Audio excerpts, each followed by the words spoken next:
आज आपल्याला करायचं आहे व्हेज पुलाव. व्हेज पुलावसाठी लागणारे साहित्य बघा. बटाटा, 2 बटाटे घेतलेले आहेत.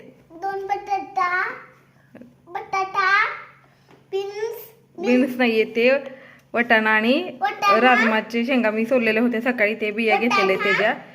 राजमाच्या शेंगा, हिरवी मिरची, हिरवी 3 मिरच्या, फ्लावर 5 फ्लावर, आणि 1 कांदा. 2 कांदे घेतलेले. हे सगळं आपण कांदे काय करायचे माहिती, कांदा उभा बारीक चिरून घ्यायचा एकदम पातळसा, आणि फ्लावर आहेत ना असे थोडे मोठे मोठे तुकडे करायचे म्हणजे शिजून ते बारीक होत नाहीत. हे सगळं आता आपण चिरून घेऊया बारीक सगळं.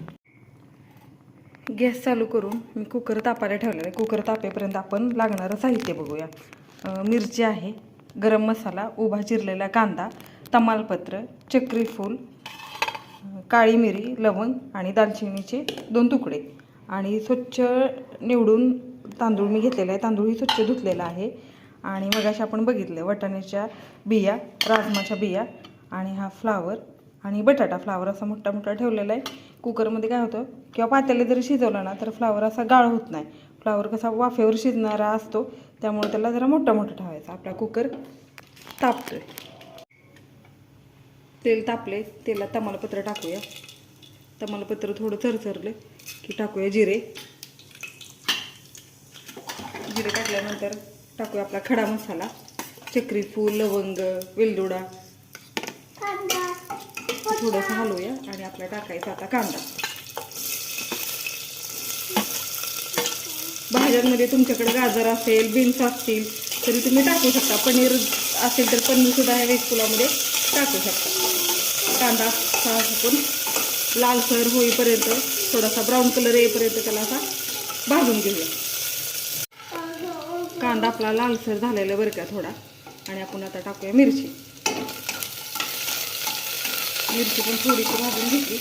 आता हे टाकणार आहे आपण बिया, वटाणा आणि राजमा.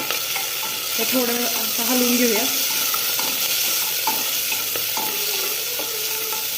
त्यात आपलं जाणार आहे फ्लावर आणि बटाटा.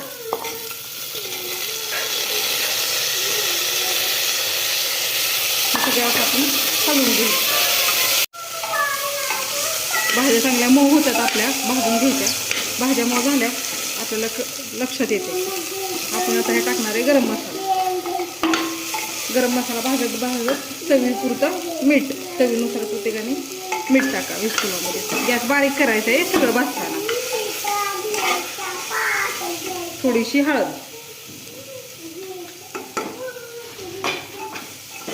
परत एकदा हे सगळे मसाले आपण असे हलवून घ्यायचे. जर तुम्हाला असं वाटलं व्हेज पुलावला आपल्या तेल कमी पडते तर आता तुम्ही ह्या सगळ्या भाज्या भाजताना सुद्धा 1 पळी, छोटी पळी तेल घालू शकता. हे बघा भाज्या आपल्या सगळ्या भाजलेल्या आहेत. हे बघा अशा मऊ झाल्या ना की भाज्या त्या वाफेवर शिजणार असतात, त्यामुळे पटकन होतात. आता आपण टाकूया तांदूळ.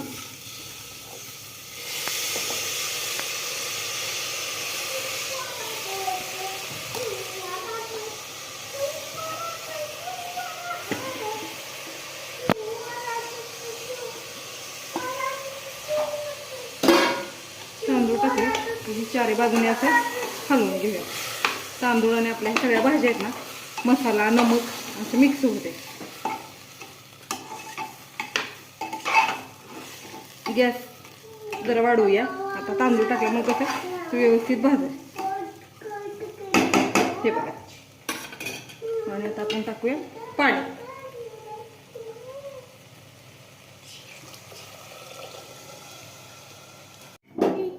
मी अजून थोडं पाणी टाकते. माझा जो तांदूळ आहे ना तो शेतकरी इंद्रायणी तांदूळ आहे. ह्या तांदळाला पाणी खूप कमी लागतंय. आता ह्यात दुसरा एक येतो लांबडा तांदूळ असतो बिर्याणीचा, त्यालाही पाणी कमी लागतं. तो तांदूळ कसा आपण 15 ते 20 मिनिटं आधी पाण्यात भिजत घालतो आणि नंतर तो आपण भात करताना त्याला वरून टाकतो. कुकरला झाकण लावूया आणि 4 शिट्ट्या आपण व्हेज पुलावला देऊया.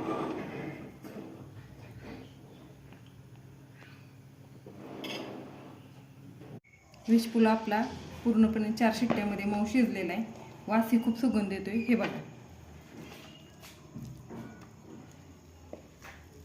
अगदी साध्या सोप्या पद्धतीनं व्हेज पुलाव, झटपटीत आणि झणझणीत.